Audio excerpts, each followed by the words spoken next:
if you find yourself with a camera in your hand and you want to learn how to use it, please subscribe to this channel, like the videos, comment down below what you would like to learn more about. Hi, Photos photographers. Today we are talking about clarity and how that helps in your photographs via shutter speed. Now, again, we talked about it last time, and it's really added light that helps add clarity, but maybe you have enough light in your photograph, but your photographs just aren't coming out clear. You're avoiding camera shake or motion in whatever your subject or object is as far as motion. Maybe you're imaging wildlife and you're trying to stop the motion of a bird's wing. Hummingbirds, very difficult. But if you're stopping the motion of a bird's wing, say sparrow, or some more local bird to an area, such as in my area, the regular house wrens are some of the smaller birds. You're going to need, for hummingbirds, very fast motion and a lot of light, something probably faster than 1/2000th of a second. And that may not even stop. It should stop, but I guess it depends on how fast the hummingbirds are flying as to how fast their wings beat. You might have to even go up as fast as 1/4000th of a second if your camera goes that fast. That's one of the reasons why some cameras are better than others at different types of photography, because they have better capabilities of shutter speed or camera sensor sensitivity to sensitivity to light specifically. But when we're addressing clarity today about the shutter speed issue, the larger birds that tend to glide more than pump their wings or to have the motion up and down, flapping their wings is another way of saying it, that's not going to be so much of an issue of stopping their wing motion. More than anything, it's going to be learning how to track the bird as it flies, or have enough shutter speed to where your photo is actually exposed while you get an image of them with your telephoto lens and your camera. So the shutter speed issue, talking about it, we think, well, I have a low enough aperture, I'm getting a lot of light. I have a ISO setting, so I'm not getting all the darks really dark, it's higher than 125, so I should be allowing more light. My camera sensor is more sensitive to light, so it'll be receiving light faster. So the faster shutter speed shouldn't be an issue. Maybe not. Let's think about it this way as far as the ISO sensor, sensitivity to light, being the ISO setting. And your human eye, let's simulate your human eye to being the camera lens and the sensor. Does that make sense? So the camera lens is where the diaphragm is, right? We've talked about that before in the lens makeup.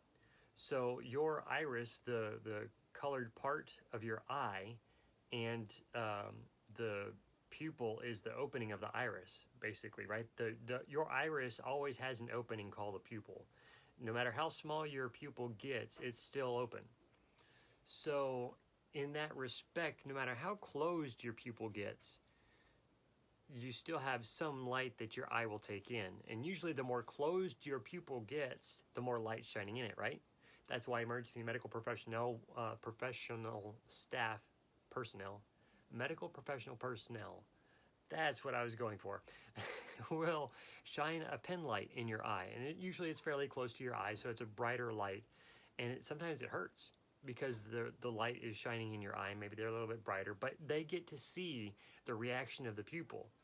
Now, our human eyes are controlled by our brain, and that's somewhat like the computer setup of your camera, the computer software system of your camera, as best as we're going to liken it here in this short video.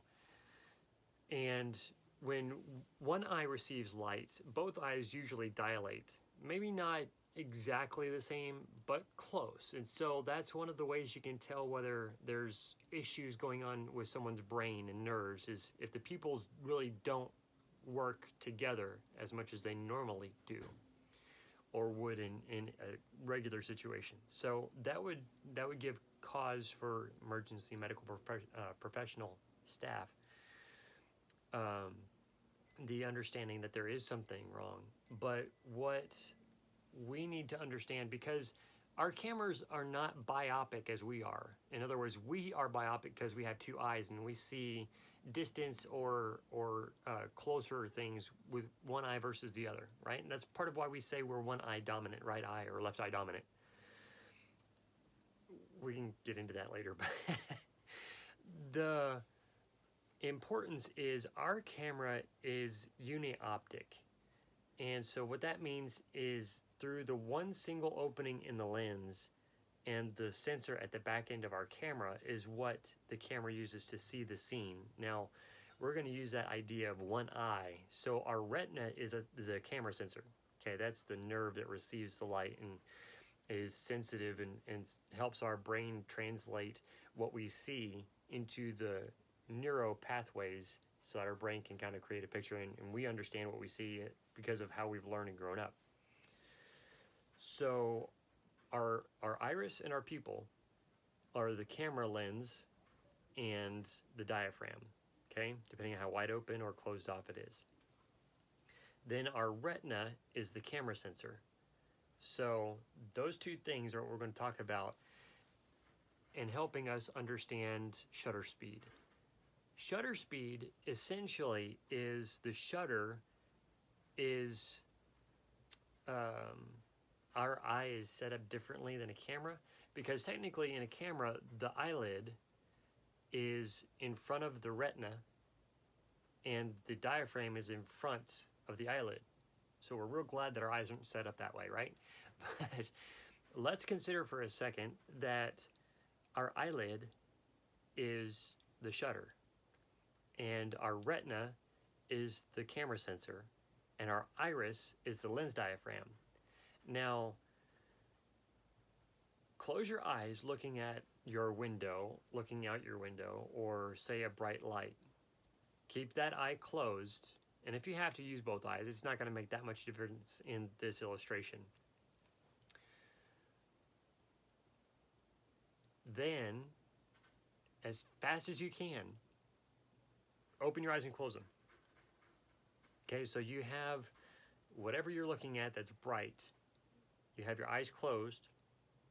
As fast as you can, open your eyes and close them. Now, that's going to be, I'm going to estimate something near 1/80th of a second.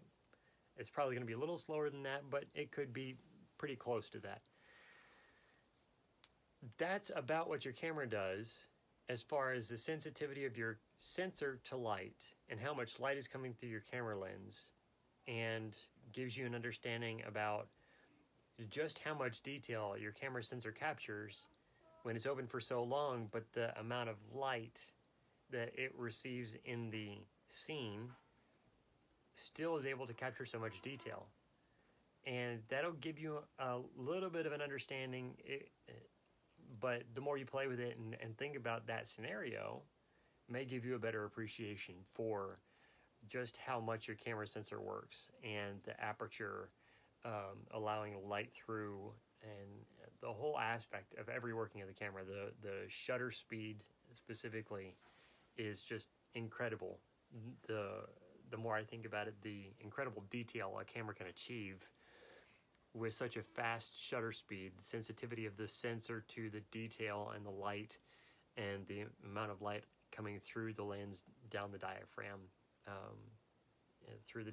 and how it's all achieved through the focusing of the lenses on the sensor. So as far as clarity, I hope this helps you understand a little bit more about camera clarity when you take a photograph, and how that might help you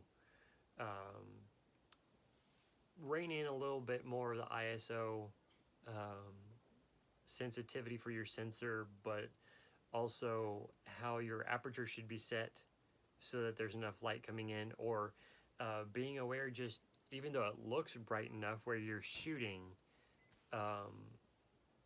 perhaps how little light really is there for your camera to see. But then being able to have enough light with the right ISO setting, with the right aperture, to be able to truly effectively control your light in your scene by having an appropriate shutter speed to stop motion or whatever you may be needing from your shutter speed. Because more often than not, I found with a proper ISO setting and a good aperture setting, to have a very fast shutter speed, I needed a lot more light than I thought. Just because our eyes are so much more sensitive and capable of so much more than the cameras we have are, that my mind is seeing so much more and putting so much more together than I really thought my mind was. But then also the capability of my camera is so very great, but it's so far different than our brains and our own eyes. So again, this may have been technical, but I hope I was able to give some practical illustrations to help you understand what we were talking about for shutter speed. Let me know in the comments what you want to do, what you want to see, and what days would be best for live streams for you, and we'll work out in our schedule, and we'll do some posting and sharing of when our live views will be. Thank you so much for watching. If you're not a subscriber, we would appreciate your subscription, but if this video's content has added value to your photography, we would love to have a like and any comments down below. Thank you so much. God bless.